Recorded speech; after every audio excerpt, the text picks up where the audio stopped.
So how you've heard about the reduction in funds since 2002. How has it affected Walton High School? We really didn't feel that much of a pinch until the end of the school year 2008-2009, and when we received our allotments for the school year of 2009. And then we really started to feel the pinch.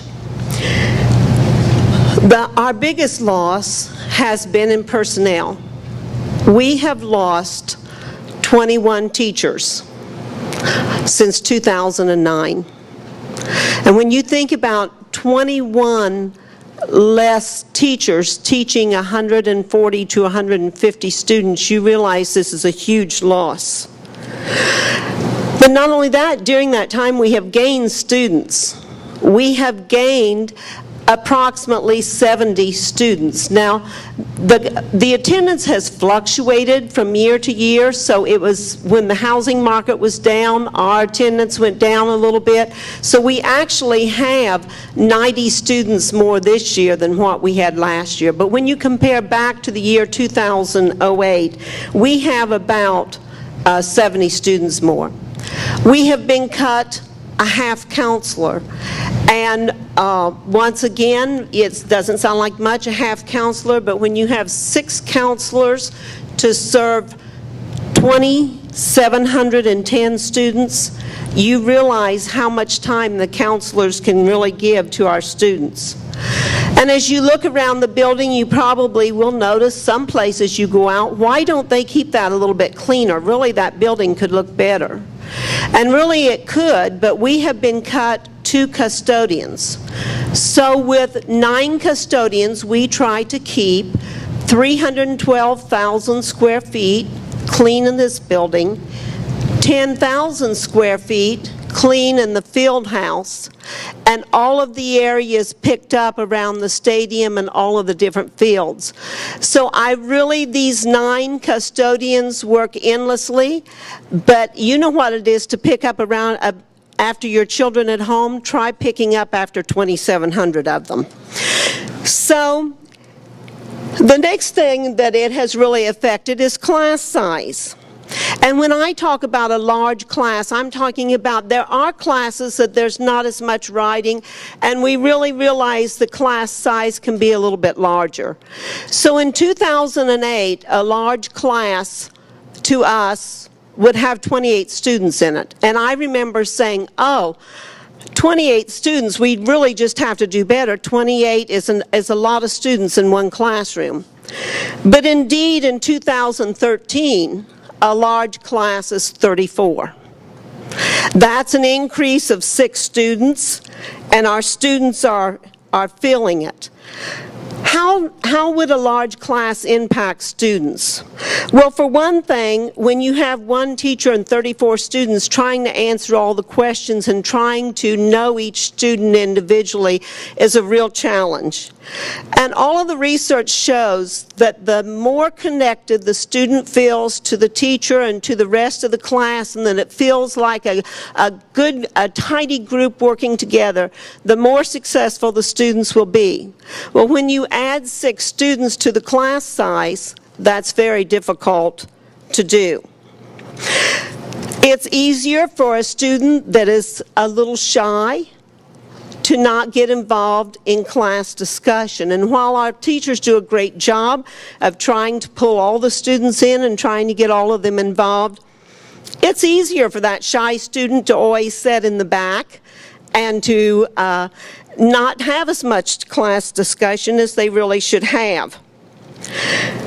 And then there are the classes that require a large amount of writing. And many of our junior and senior classes do require a lot of writing. Some of our classes are assigned an essay, and it's generally a 3-page essay to write every other week because they need that experience with writing. They need that experience with putting their critical thinking on paper and being able to express themselves well. The state gives additional funds to keep those classes small. In 2008, we kept them to 21 because that was a state mandate. That's where we had to keep them. But that mandate has been waived. On the state webpage, it still says they're funding us at the same rate they were before, but these funds can now be used in any way. So since we don't receive the funds directly, I'm not real sure how all of them are used, but I can tell you that now that that requirement of 21 is waived, these classes have 30 students in them. And when you're a teacher trying to give excellent feedback so that the students can grow in their writing, and you have an essay, 3-page essay from 150 students every other week, you realize it just becomes overwhelming. The teachers cannot keep up. Sometimes they say to me, I'm just so far behind I can never get caught up. So that's part of having the large essays.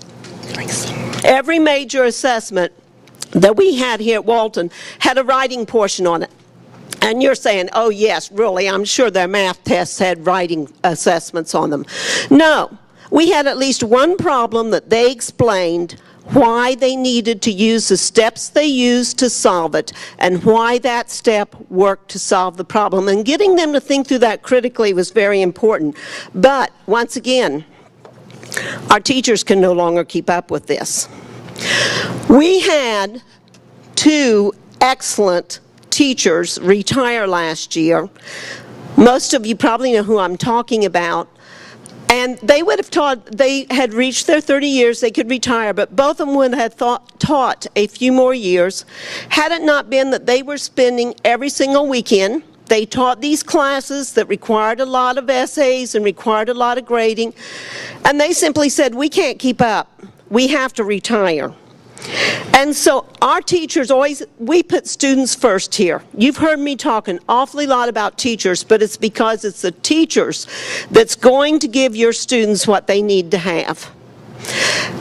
And we put students first. And I want to read an excerpt from the retirement letter that one of our teachers wrote, and she's one you would recognize and everyone in the room would respect. She said, although I know how much I will miss Walton, I have always promised myself that when I began to feel ineffective, I would retire. I love nothing better than helping the struggling student reach a level that he or she never dreamed possible. But sheer class size now challenges that possibility. So here was a teacher who loved to take the struggling student that really didn't think they could handle one of these classes with all the writing and help them individually enough to show them what they could do and help them be successful. But unfortunately, she said, when it comes to the point that I can do that no longer, then I will retire. And that's what she did. She retired. So in science, what happens in a science class where it used to be a state law that it was maximum of 28, and now we have 32 or 33? Well, once again, we're adjusting because we want our students to have a great science background, but we've had to cut out some of the labs. We decided that some of the labs were not safe when the teacher had to monitor that many students and that there were that many students in the lab areas. So we have cut out some labs in science. And this is probably one of the least things of impact because we can live without it, but you know, we have many clubs here, and most of them support the academics. I don't care whether you're talking about math team, math club, science bowl, science Olympia, mock trial, US Model UN, high Q. Whatever you want to talk about, we have a club for every academic area so that those students who love academics and that's where they excel, they have a club to participate with. But unfortunately, as your staff decreases, it becomes more and more challenging to be able to support these activities. So this year, for the first year since I can remember, and I've been here since 1988, we do not have a mock trial team, because I could not find teachers that were not already obligated with so many different areas that I could get them to sponsor mock trial. So, and another thing we have to consider is the effect that education has on the community. Many people, as they come in, say, you know, we chose this community because of the school. We did our research, and all of the schools, whether it's elementary, middle, high, are just excellent, and we have chosen to move here and live here because of this. So it has a great impact on the community, and we just must keep this very high quality of education we have up. I don't know how we're going to figure out the finances, but I know we're going to have to, because we want to keep the excellent education going that we still have, and that's the reason we're talking about it right now, is so that we can fix it before we have a real problem with it. And this is true with all the community. When you go to all parts of the community, if you go to attract businesses to the community, education is one of the first things considered by anybody as they move to a community. And we have been so fortunate. Don't ever think that I do not appreciate all of the parent support we have at Walton High School. Parent and entire community. I have been here for so long, and I have never walked in the building a day but what I didn't feel so tremendously supported by this community, and so lucky to be here because I am supported. So in long term, we're going to need to look to Cobb County and to the state to try to address what Claire has just explained to us is happening with the finances and figure out an answer. I know there is an answer, because we have just visited schools all over Boston and Chicago. We went to some in South Carolina, looking at new buildings, trying to make sure that we can include in our building what we need to have. But as we asked them, what's your class size? We were always told, oh, we max them at 25. Now, our students that I've just been talking to you about the writing are going to be competing with these students all during life because our world is small. So we just need to find answers, and I have confidence we will find answers. Long term, I said, it has to be the state, it has to be our county to tell us, to make the direction and to help us. Short term, you have stepped forward as parents. When I say our max size is 34 and I'm at a large meeting, other high school principals look at me and say, 34? What are you talking about? Ours are 36 and 37. I'm talking about all of you who donated to the foundation, and with those donations, we have 8 additional sections of classes, and it's a domino effect when you're scheduling.